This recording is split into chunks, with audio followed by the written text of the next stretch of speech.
Hey mama, there's so much information about labor and birth that you can learn before going into labor and actually giving birth, but experience really is the ultimate teacher. And in this video, I'm sharing from my experience, even as a childbirth educator and a birth doula, what I wish I knew about birth before I gave birth. I'm Bridget, a mama and a childbirth educator and doula, like I said, and if you're new here and you want to be a confident parent, don't miss out on another empowering and educational video. Make sure you subscribe and then hit the bell. So I had two unmedicated births. My first was at the hospital and my second was at home. And I really loved both of my experiences, and I'm really grateful I was able to have my first at the hospital because I think it has helped me better support my clients who have chosen to give birth at a hospital. But after having baby number 2 at home, I don't think I'll ever give birth in a hospital unless it's medically necessary, because giving birth at home was just the most natural, gentle, on my terms experience, and I really wouldn't want it any other way. Now, with that being said, labor is challenging no matter what, no matter where you give birth, so I'm going to be sharing with you what I wish I knew about birth before I gave birth, and these will be helpful for any kind of birth you're planning, but for mamas planning unmedicated births, I think these will speak deeply to you. So number 1, birth is more of a mental game than a physical game. I had read this in books before I gave birth, but I had no idea the truth of this until I gave birth myself. The culture right now around birth is to distrust this age-old process, to distrust your body, and to even disconnect from your body and your baby during the experience through medication. And there's just so much fear around birth. And when I was in it, I could just tell that when I was relaxed, when I was using my breathing, using the de-stressor breath, which I teach you in this video up here, when it was controlled, when my mind was reciting affirmations over my body and my baby, labor was so extremely manageable. It was not scary. It wasn't necessarily comfortable or easy, but it wasn't painful. And when fear is ruling our mind, that's when the physical part of labor becomes beyond what we can bear. Breathing was a game changer for my birth because it helped me maintain that mind over matter mentality. Number 2, you will reach a point when you don't think that you can keep going. And this is true of every mom in labor, as I've seen as a birth doula, but man, it hits you so strong when you're in labor, and it's really not even logical. In my second birth at home, as I moved into transition, and this is usually when mamas hit this I can't keep going wall, I seriously thought I should probably go to the hospital and get my epidural now.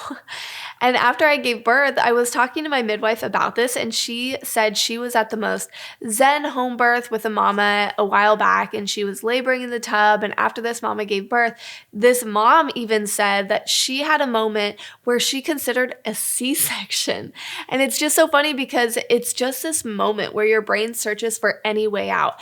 And it's actually this psychological response to the laboring process where your brain and even your body is like, yep, it is time to get this baby out now. So for mamas wanting an unmedicated birth, just go into it knowing that you're probably going to reach a point during the labor process where you are going to consider an epidural or some kind of pain medication. And this is when the support of your birth team is so crucial. Speaking of the birth team, number 3 is that the way your birth team treats and speaks to you is central to your experience.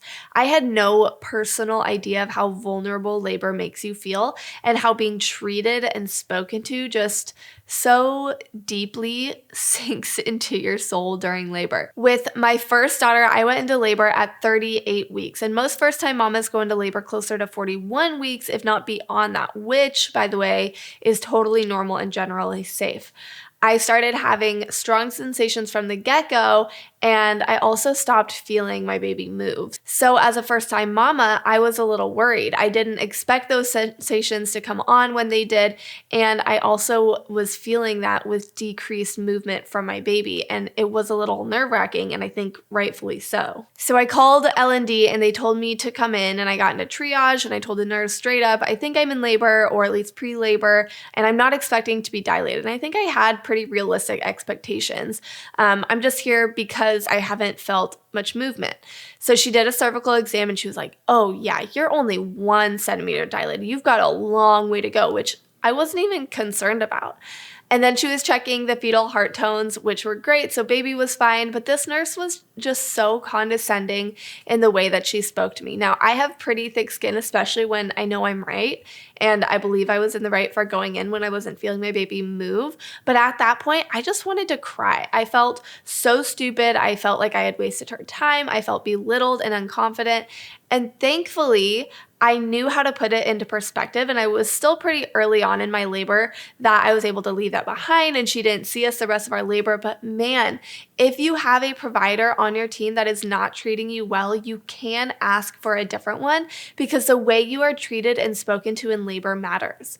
Also, I had my own handpicked team, my husband, sister, and doula, who I could count on to speak with me with respect, encourage me, and build up my confidence. So don't overlook making your birth team, and don't stick with a provider that makes you feel small and stupid, because you are not those things. You are the most powerful force as you bring life into this world, mama. Number 4, having the right provider means advocating for yourself less. One thing that happened to me with my first daughter's birth was that after her head was born, the doctor held on to it and then manually rotated and pulled on her to bring her out of the birth canal in just one contraction. She was not in distress, so this wasn't necessary other than the fact that the doctor wanted her born faster. And I absolutely hated the feeling, but in the moment, I wasn't able to be in the headspace to advocate for myself, and it happened so fast. But the second time around, I really didn't want it to happen again. So with my midwives at home, I let them know ahead of time that I really wanted a hands-off birth, and they totally honored that. For my daughter's birth at home, her head was born, and first of all, I didn't even realize it, and you can actually check out our birth story here. And she stayed out there like that between surges, and then the rest of her was born when another surge came on. So your care provider really matters, and when you have the right one, your need for advocacy goes way down. Number 5, what hits you hardest is usually exhaustion.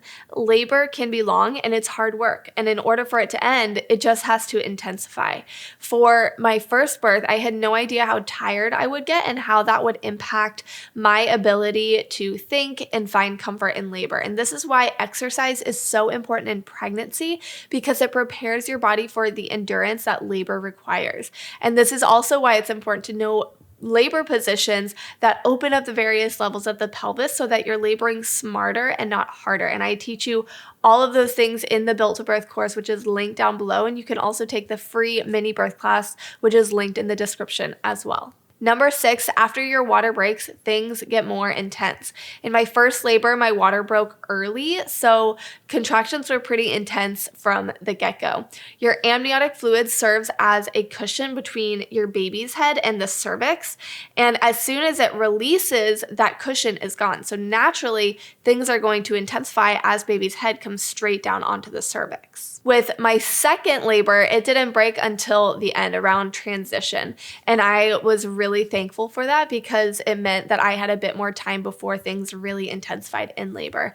But either way, it goes back to your mindset. If you can maintain a peaceful, relaxed mindset, your body can be relaxed through all of labor's intensity. And finally, number 7 is if you want things to progress, go sit on the toilet. For my first birth, things were progressing pretty steadily, and then I went to the bathroom, I peed and sat there for a while, and that was when things really started moving quickly. During labor, you want to be emptying your bladder every 1 to 2 hours so that a full bladder isn't getting in the way of baby's descent. But also, on the toilet, we naturally relax our pelvic floor, and this really helps baby come down and out without tension and restriction. So if you feel like labor is slow or you just want a new place to labor, go to the toilet. When it comes to birth, you have to experience it to fully understand it, but it truly can be the most beautiful and empowering experience of your life, mama. Knowledge is power, and if you need a place to start doing that learning and empowerment, check out the free mini birth class linked below where I share my top 5 tips for a happier, healthier, and easier birth. Thanks for being with me in this video, and I'll see you in the next one. Bye, mamas.